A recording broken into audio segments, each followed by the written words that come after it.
Hello friends, welcome to unlimited cooking. இன்றைக்கி நம்ம சேனலில் பாவக்காயை எப்படி நம்ம 65 பண்ணுறதுன்னு பார்க்கலாம். நீங்கள் நம்ம சேனலுக்கு புதுசுனா சப்ஸ்கிரைப் பண்ணிக்கோங்க, மறக்காமல் பெல் ஐக்கான் பட்டனை கிளிக் பண்ணிக்கோங்க. வாங்க எப்படி செய்யலாம்னு பார்க்கலாம். நான் இன்றைக்கி பாவக்காயை இந்த மாதிரி நறுக்கி வச்சுருக்கேன். இது சின்ன பசங்க சாப்பிடவே மாட்டாங்க, கசக்குதுன்னு சொல்லி நீங்கள் இப்படி பண்ணி கொடுத்தீங்கன்னா நல்லா சாப்பிடுவாங்க. கரம் மசாலா தூள் போட்டுக்கலாம்.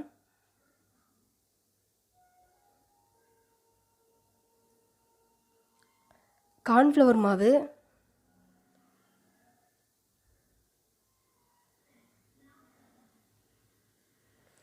கடலை மாவு,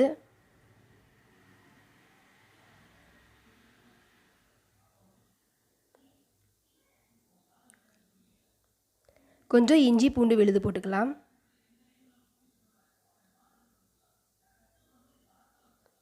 கொஞ்சம் உப்பு, தேவையான அளவு உப்பு போட்டுக்கலாம். நல்லா பிசைஞ்சிக்கோங்க. இது ரொம்ப டேஸ்டியாக இருக்கும், கிறிஸ்பியாக இருக்கும்.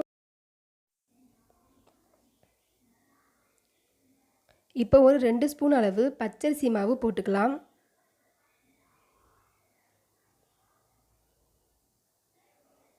நல்லா பிசைஞ்சுக்கலாம். லேசாக தண்ணி ஊற்றிக்கோங்க. இந்த மாதிரி பண்ணி கொடுத்தீங்கன்னா பசங்க அடிக்கடி விரும்பி சாப்பிடுவாங்க. இது உடம்புக்கு ரொம்ப நல்லது.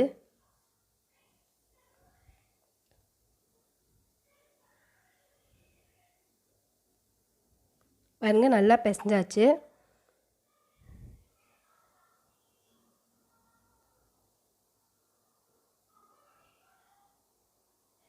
இப்போ நான் கொஞ்சோண்டு ஃபுட் கலர் ஆட் பண்ணுறேன்.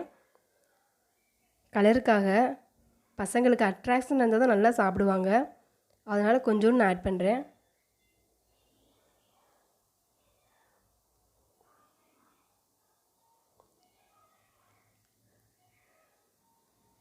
இப்போ நம்ம எண்ணெயில் போட்டு பொரித்து எடுத்துக்கலாம். நான் ஏற்கனவே எண்ணெய் காய வச்சுருக்கேன். எண்ணெய் நல்லா சூடேறிடுச்சு. இப்போ நம்ம எடுத்து ஒவ்வொன்றா போட்டு பொரித்து எடுத்துக்கலாம்.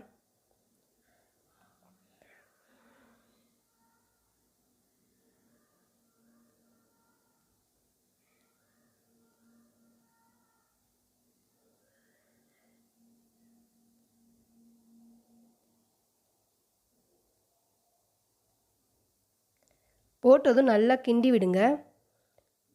நல்லா கொஞ்சம் மொறுமொறுப்பாக வர அளவுக்கு நீங்கள் நல்லா வேக விடணும். அப்போ தான் பாகற்காயும் நல்லா வேகும், நல்லா கிறிஸ்பியாகவும் இருக்கும்.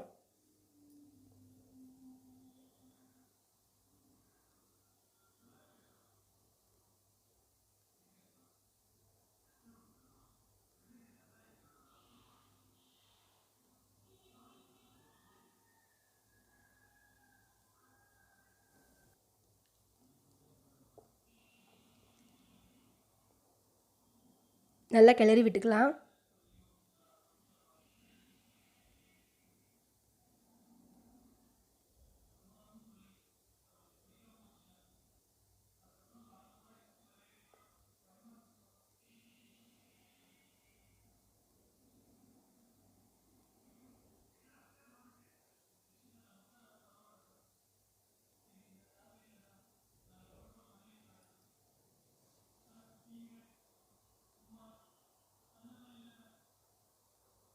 இது ரொம்ப சிம்பிளாக பண்ணிடலாம். வெறும் 5 நிமிஷத்தில் பண்ணிடலாம். நீங்கள் இப்படி வீட்டில் ட்ரை பண்ணி பாருங்கள். நல்லா விரும்பி சாப்பிடுவாங்க பசங்க. ரொம்ப டேஸ்டியாகவும் இருக்கும். பாகக்காயோட கசப்பே தெரியாது.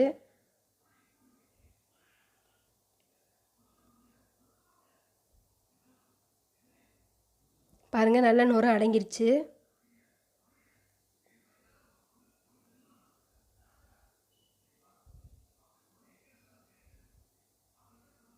இப்போ நம்ம பிளேட்டில் எடுத்து வச்சிடலாம்.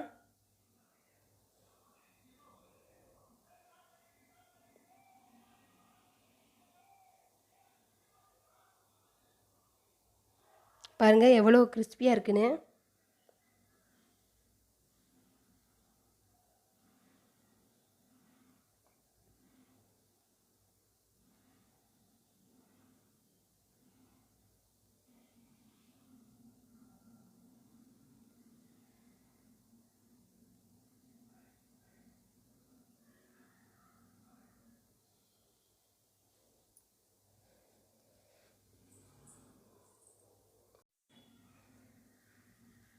சூப்பரான மொறுமொறுன்னு பாவக்காய் ரெடி ஆயிடுச்சு. இது நீங்கள் வீட்டில் ட்ரை பண்ணி பாருங்கள். பிடிச்சிருந்தால் லைக் பண்ணுங்கள், கமெண்ட் சொல்லுங்கள், சப்ஸ்கிரைப் பண்ணுங்கள். மறக்காமல் பெல் ஐகான் பட்டனை கிளிக் பண்ணுங்கள். தேங்க்யூ.